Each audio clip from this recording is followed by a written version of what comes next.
Shri Venkateswara gold తాకట్టులో ఉన్న మీ బంగారాన్ని విడిపించి కొనబడును.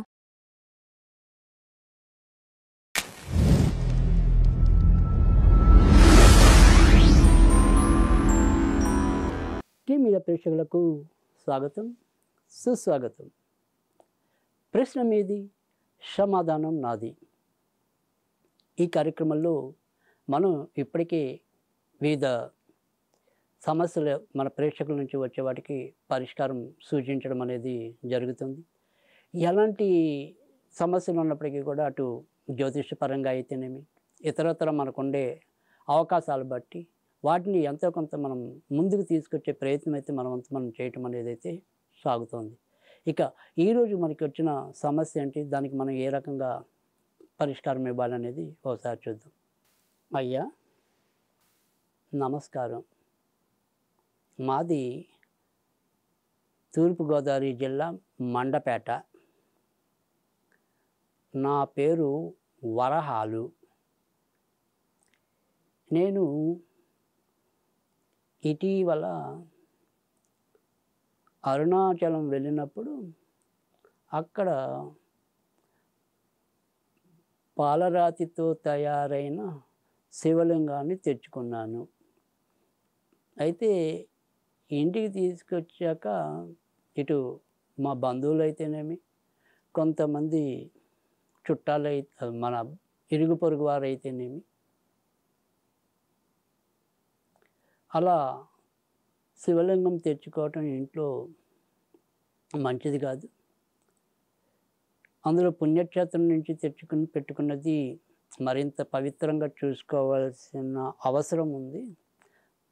కనుక ఇది ఏదైనా గుళ్ళో ఇచ్చి లేదా ఎక్కడైనా తెలిసిన వారికి దానం చేసే పురోహితులకి అని చెప్తున్నారు.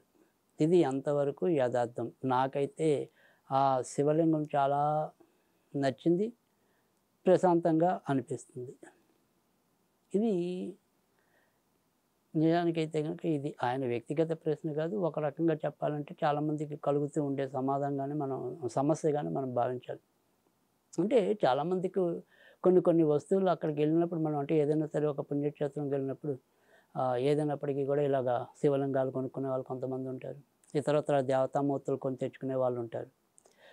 కొనేప్పుడు మనకి కలగని సందేహం ఏంటంటే, ఇంటికి తీసుకొచ్చేదాక ఇంటికి చూడడానికి వచ్చిన వాళ్ళు అయితేనేమి, ఇలా మనం ఒక బంధుమిత్రాదులు అయితేనేమి, వాళ్ళు ఏదైతే మన మీద ఒక ప్రశ్న సంధిస్తారు, ఉంచుకోవచ్చా, ఎవరు చెప్పారు, ఇలా ఈ రకంగా మనకి కొంత ఏదో రకమైన, అప్పటిదాకా మనకి ఏ భయం ఉండదు. మనం చక్కగా నిర్భీతిగానే దాన్ని పెట్టుకుంటాం, ఉన్నంతలో దాన్ని జాగ్రత్తగానే చూసుకుంటాం. కానీ ఎప్పుడైతే వీళ్ళు ఈ రకంగా మరి వ్యాఖ్యానించారో, ఆ తర్వాత ఏదైనా సరే చిన్న ఇబ్బంది వచ్చినప్పటికీ కూడా, అమ్మో దానివల్ల వచ్చిందేమో అని చెప్పి కూడా మనం కొంత ఇబ్బంది పడటం అనేది కూడా జరుగుతుంది.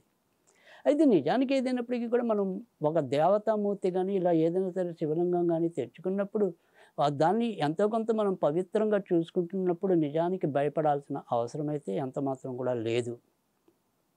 అందులో పుణ్యక్షేత్రం నుంచి తెచ్చుకున్నవి ఓకే, మరింత అవి ఏమంటాం, వాటిలో శక్తి అనేది కూడా ఎక్కువగా ఉంటుంది. ఆ శక్తి మనకి ఏదైనప్పటికీ కూడా చక్కగా దాన్ని ఉపయోగించుకోవాలి అనుకుంటే కనుక ఇలాంటివి ఏదైనా సరే పుణ్యక్షేత్రాల్లో దొరికేవి మరింత మంచి ఫలితాలు కూడా ఇస్తాయి నిజంగా చెప్పాలంటే. అయితే శివలింగం అనేది ఎవరైనా సరే ఎప్పుడైనా సరే ఇంట్లో పెట్టుకోవచ్చు. అయితే దాన్ని నిత్యం అభిషేకించుకోవాలి. అసలు మామూలుగా అయితే అంటే మరీ మీరేది రుద్రాభిషేకాలు, ఏకాదశి రుద్రాభిషేకాలు, ఇతరత్ర అభిషేకాలు, పెద్ద అభిషేకాలు ఏం వద్దు. జస్ట్ ఆ శివలింగాన్ని ఉంది కదా, అది ఏదైతే చిన్న బౌల్లో పెట్టుకుని ఓం నమ శివాయ, ఓం నమ శివాయ, ఓం నమ శివాయ, ఓం నమ శివాయ అని చెప్పి 21 సార్లు 108 సార్లు అని ఆ యొక్క నీటితో అభిషేకం చేస్తే సరిపోతుంది.